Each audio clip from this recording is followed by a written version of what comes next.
आज मेरे साथ एक फ्रॉड होने से बच गया। तो एक फ्रॉड होने वाला था जिससे मैं आज बाल बच गया। उस फ्रॉड के बारे में आपसे बताने वाला हूँ।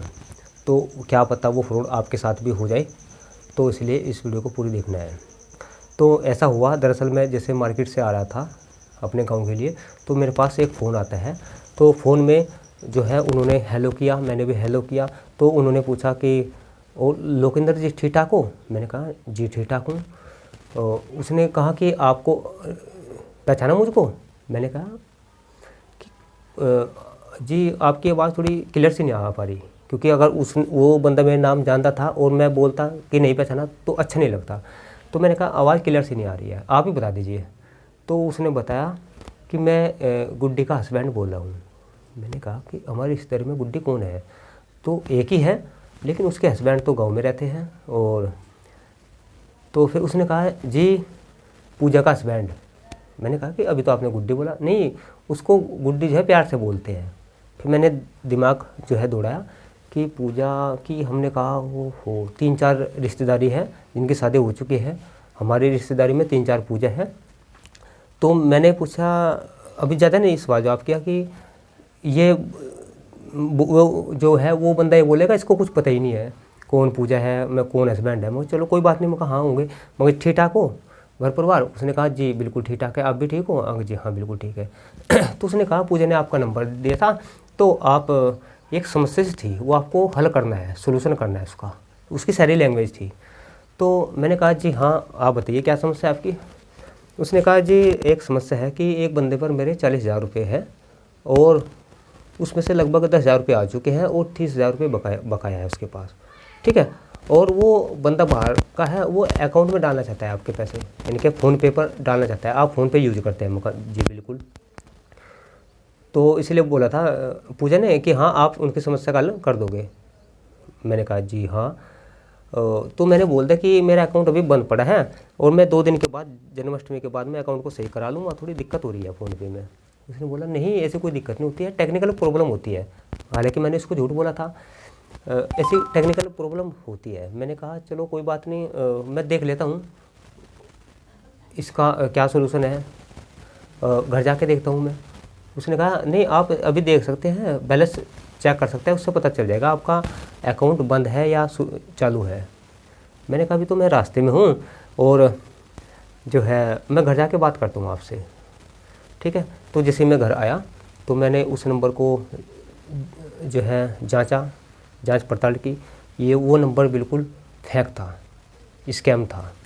ठीक है, और उसके नंबर पर इस प्रकार की कोई जानकारी नहीं थी जो जेन्युइन हो। 100% उसके नंबर की फ्रॉड जानकारी मिली है। तो जांच करने पे ये पता चला। तो मैंने ऐसे ही 5-7-10 मिनट में उसको घर आने के बाद में जांच पड़ताल कर लिया कि नंबर फ्रॉड है। तो जैसे मैं उसके बाद फिर फ़ोन आता है उसका, जैसे मैं घर पे हूँ तो फ़ोन आता है, अगर जी हाँ पहुँच गए? मैंने कहा जी हाँ मैं घर पे पहुँच गया हूँ। और जी हाँ अब आपने बैलेंस चेक कर लिया? मगर जी नहीं बैलेंस तो चेक नहीं किया।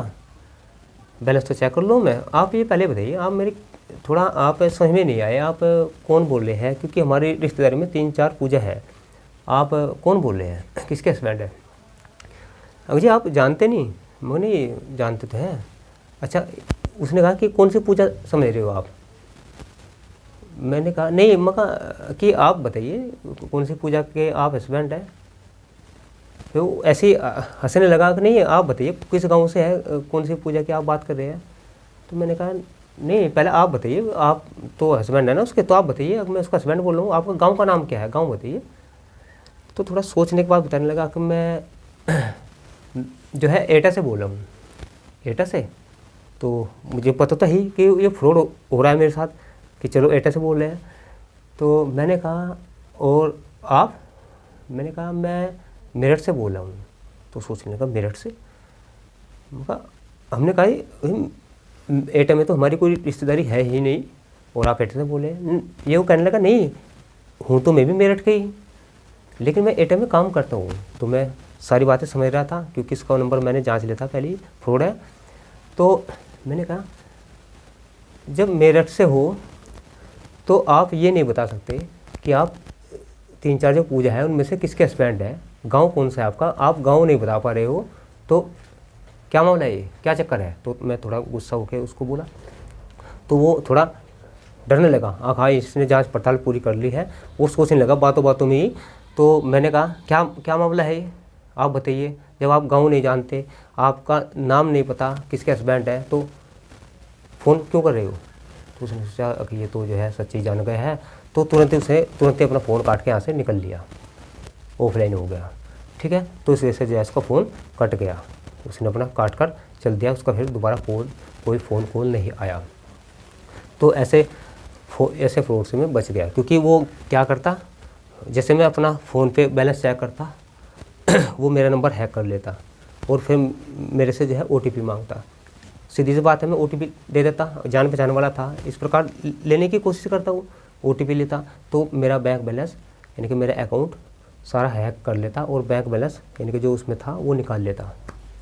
तो इस प्रकार से मेरा पूरा अकाउंट हैक होने वाला था। ठीक है, थोड़ी सी हमने जो है सावधानी बरती और जांच पड़ताल की, उसको कुछ नहीं बताया, तो इस वजह से हम बच गए। तो आपसे भी प्रार्थना है कि इस प्रकार की अगर कॉल आती है, कोई जानकारी स्कैम होता है आपके साथ भी, तो आप पहले उस नंबर की जांच पड़ताल कर ले। ऐसा मत रहे कि हाँ मेरे अकाउंट में पैसा आने वाला है, मैं किसी को नहीं बताऊंगा, 20-30 हज़ार रुपये मेरे अकाउंट में आ जाएंगे, ठीक है, मेरे अकाउंट में डलवा रहे हैं और मैं नहीं बताऊंगा, मेरा मजा आ जाएगा, ऐसा नहीं, क्योंकि इस प्रकार के धोखे होते हैं, स्कैम होते हैं।